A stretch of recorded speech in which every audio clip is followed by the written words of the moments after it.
I want to tell you another quick story about a guy called Matt Croucher. Matt was 2 years ago, he was 24 years old. He was another Marine, and he was in Afghanistan on a patrol when a grenade dropped near the feet of himself and 3 other guys. And he made the only sort of decision you can make in a really quick time, without much time to think.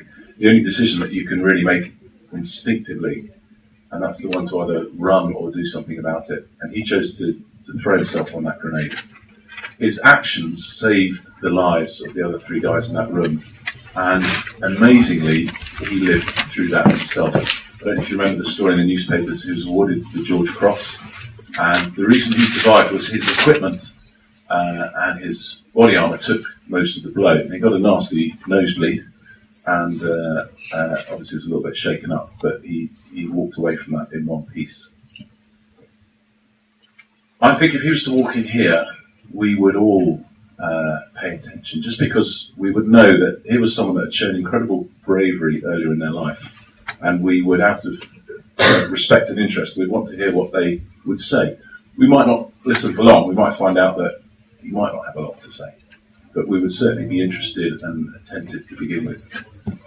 What fascinates me about those followers of Jesus Christ was something that sociologists struggle to understand. They turn from timid, frightened men to incredibly brave men, like Matt Croucher.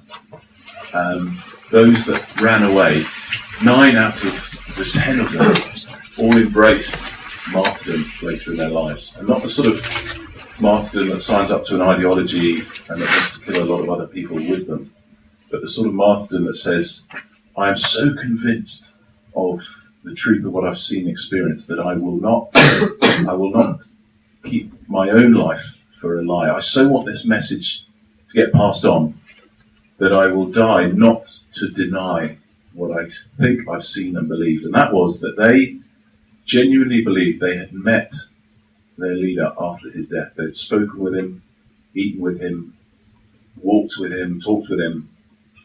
They were just not willing to deny that. And that was all that was asked them, to keep their lives.